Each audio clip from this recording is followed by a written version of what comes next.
Muy buenas tardes, amigas y amigos de Brújula Internacional. Siempre está ahora el recorrido por los escenarios internacionales con el choque de las imágenes y la fuerza de las palabras.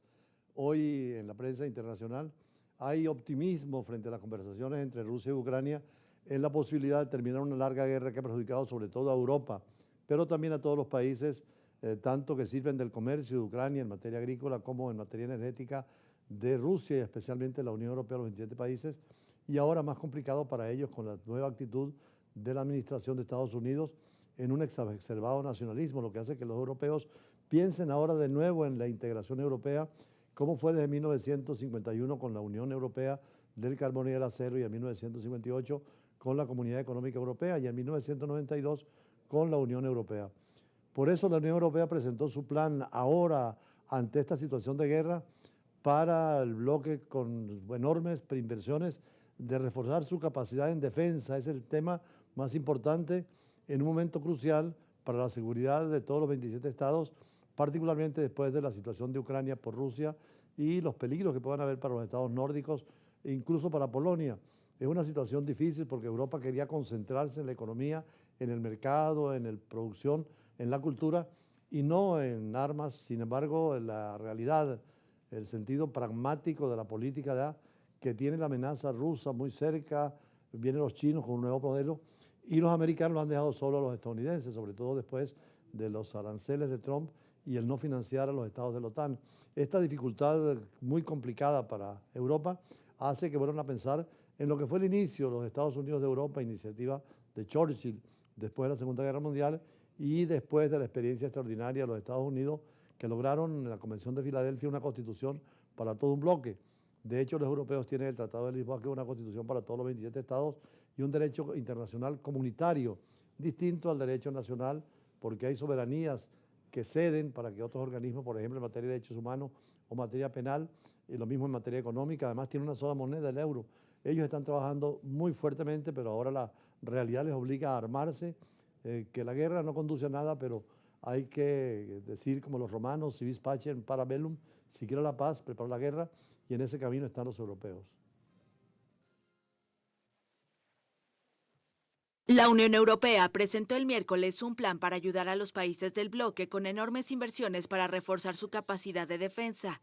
La continuidad de la guerra de Rusia y Ucrania y la posible pérdida de la protección que ofrecía Estados Unidos empujó a la Unión Europea a diseñar un plan para movilizar inversiones para la defensa. El presidente estadounidense Donald Trump opina que su país gasta más que los europeos en la OTAN y que deben aumentar su inversión en defensa.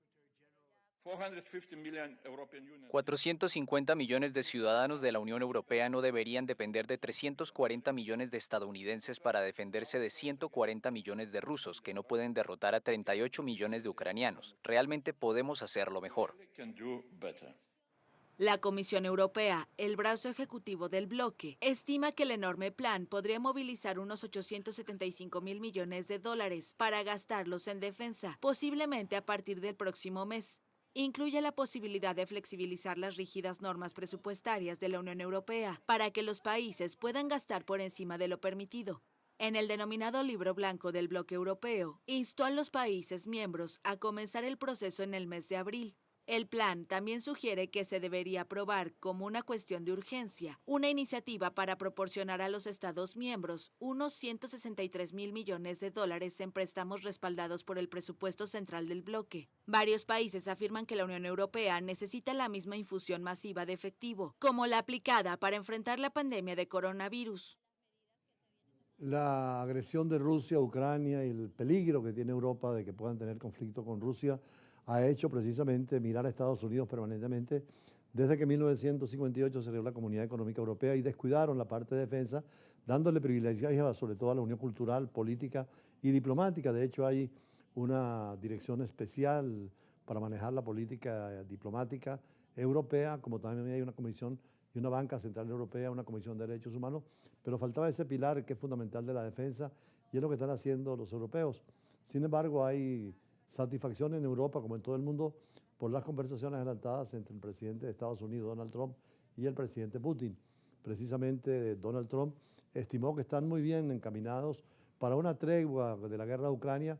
Claro que después habló con su homólogo ucraniano, Volodymyr Zelensky, y antes lo hizo con el presidente ruso Vladimir Putin, con quien tiene una relación muy particular en lo personal, y es posible que compartan áreas de influencia donde Estados Unidos quisiera tener la influencia en Occidente y en la parte del continente americano. Los rusos, todo lo que es el Oriente, con la configuración del Estado ruso y chino en esa nueva geografía geopolítica, y naturalmente para América Latina tendría que buscar también nuevas alianzas. La Unión Europea le está ofreciendo compartir, como lo hace con África y con el Medio Oriente, porque son polos de poder en el nuevo sistema internacional. El presidente estadounidense Donald Trump dijo el miércoles que van por buen camino para una tregua en la guerra en Ucrania tras sostener una conversación muy buena con su par ucraniano Volodymyr Zelensky. Así lo declaró en su red Truth Social, al señalar que gran parte de la conversación se basó en la llamada que sostuvo el martes con su homólogo ruso Vladimir Putin para alinear las demandas y necesidades tanto de Rusia como de Ucrania. Un optimismo difícil de imaginar hace solo unas semanas debido al encontronazo verbal entre Trump y Zelensky en la Casa Blanca frente a las televisiones del mundo entero. El dirigente ucraniano calificó la conversación como positiva, muy sustancial y franca en un mensaje en la red social X. Zelensky, que se esfuerza por no quedar al margen de diálogo entre rusos y estadounidenses, quiere que Estados Unidos supervise un futuro alto el fuego. La llamada con Trump tuvo lugar poco después de que Rusia y Ucrania anunciaran haber intercambiado 175 prisioneros de guerra de cada bando. La portavoz de la Casa Blanca, Caroline Leavitt, dijo que Zelensky pidió sistemas de defensa antiaérea y el presidente Trump aceptó trabajar con él para ver qué había disponible, en particular en Europa. El presidente Trump también discutió el suministro eléctrico y las plantas de energía nuclear de Ucrania. Dijo que Estados Unidos podría ser muy útil en la operación de esas plantas con su experiencia en electricidad y servicios públicos. La propiedad estadounidense de esas plantas sería la mejor protección para esa infraestructura y apoyo para la infraestructura energética de Ucrania. El presidente ucraniano dijo estar dispuesto a suspender los ataques a las infraestructuras civiles y energéticas en Rusia después de que Putin se comprometiera otro tanto el martes. Trump también prometió actuar para repatriar a niños ucranianos secuestrados desde el inicio de la invasión rusa en febrero de 2022. Las dos conversaciones telefónicas de Trump dejan muchos interrogantes sin respuesta, pero está claro que el republicano ya no habla de poner fin a la guerra de un plumazo, como lo hacía durante la campaña electoral. Las negociaciones continuarán en Arabia Saudita en los próximos días, entre estadounidenses y rusos por un lado y estadounidenses y ucranianos por otro. En esta era de los conflictos, guerras, problemas de pobreza y el tema ecológico, si algo puede ayudar es la inteligencia artificial. Por eso la era cibernética ha cambiado y es lo más disruptivo que ha habido en los últimos tiempos, porque hay inmensas posibilidades, lo hemos visto después de la pandemia, en el trabajo, en la teleeducación, en la medicina. Pero también en la diplomacia es importante porque puede ayudar a la paz, a la comprensión internacional, a ser un país fraternal. Por eso hemos dicho que la democracia, más allá de la participativa y electiva o representativa, tiene que ser cognitiva, de ciencia, de tecnología. Los países con mayor educación y cultura son países pacíficos, no quieren la guerra. Son los más ambiciosos, autoritarios de la tierra, los que quieren la guerra y la destrucción y quieren el poder completo. Los pueblos no participan, por eso se habla de que la inteligencia artificial podría mejorar la calidad de los gobiernos, pero hay que empezar por regular la propia inteligencia artificial, no solo en el campo del derecho, de las normativas jurídicas, sino de la ética y la filosofía, porque el porqué y el para qué en el fondo es para el bienestar de la humanidad y no para la destrucción, sino como pasó con el átomo de uranio, que en Hiroshima y Nagasaki demostró lo terrible que era cuando se creó, se inventó, se buscó para la medicina, para la agricultura, para el comercio, y sin embargo hoy es un drama las armas nucleares, la inteligencia artificial con las armas autónomas y todo lo que significa el espacio cibernético y la guerra cibernética podría ser terrible. De allí la conveniencia de reflexionar sobre este tema y eso lo hacemos hoy, como lo hacemos también escrito en el Universal dentro de nuestra columna semanal. Y después la entrevista de siempre en el campo internacional.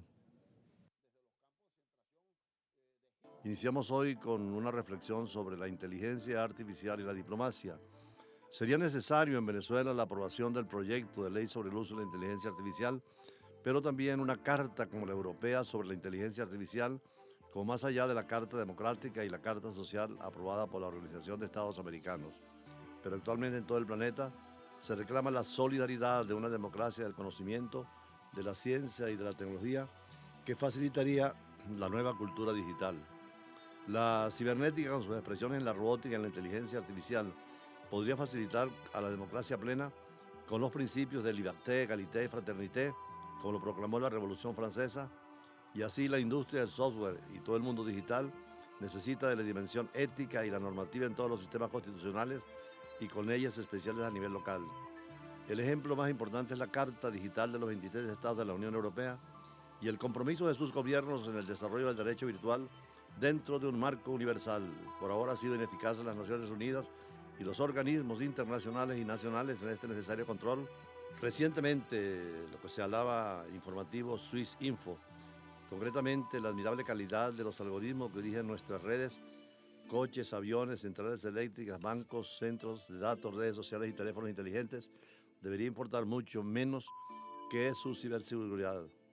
Y agrega que los retos fundamentales son la atención en los procesos educativos, el institucional para hacer cumplir las regulaciones, como ha sido el caso de Suiza en el campo del derecho, de las nuevas tecnologías, y diseñar alternativas seguras, reguladas democráticamente, como sucede con el algoritmo de Turnesol.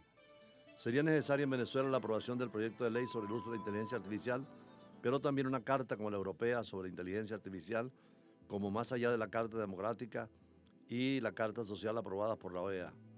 Algunos teóricos del derecho, como el italiano Luigi Ferrojoli, proponen una dimensión universal en esta materia con una constitución universal, porque hoy resultan anacrónicas las soberanías absolutas y se necesitan instituciones supranacionales. Es el caso de las vacunas contra la pandemia, que ha estado presente y exigiría ese nuevo orden mundial con una gran autoridad sanitaria y con patentes gratuitas.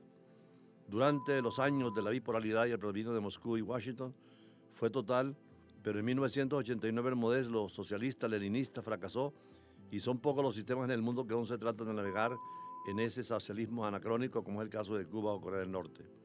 Pero también el capitalismo está en crisis. Quedó atrás el inmenso crecimiento tanto de Estados Unidos como de Europa. La burbuja inmobiliaria y ahora la crisis y la pandemia obligan a una economía de mercado, pero con proyectos en beneficio de toda la sociedad. Con las nuevas tecnologías de la información y la comunicación, los TICs, hay una nueva diplomacia y también ha entrado en el mundo de lo virtual, dentro de la universidad y la supranacionalidad del Internet y las redes de la comunicación. La data digital, que es el petróleo de hoy, la robótica y la inteligencia artificial, han impregnado las relaciones internacionales y los balances de poder. El poder actualmente, más que en términos de riqueza o fuerza, se expresa en información, comunicación y el dominio del ciberespacio. El ciberespacio es parte del derecho internacional público con tratados internacionales. Mientras más veraz sea la información y la comunicación, la sociedad podría vigilar mejor los actos de sus gobiernos. Las actividades de sus representantes y representados y el desarrollo de los organismos internacionales. Recientemente se ha propuesto en el Internet que va a estar al servicio de la democracia en todo el mundo y necesita contar con sus propios gobiernos global, un gobierno que podría vivir en la línea tenue y fundamental de lo que han hecho otros organismos internacionales, escogiendo su sede en este caso en Ginebra, como también están allí los organismos como la Organización Internacional del Trabajo, la Organización Mundial de Comercio, la Organización de la Propiedad Intelectual y no gubernamentales como la Cruz Roja Internacional. En las escuelas de diplomacia ya es obligatoria la enseñanza de la inteligencia artificial y en la comprensión y explicación del dinámico y complejo mundo internacional.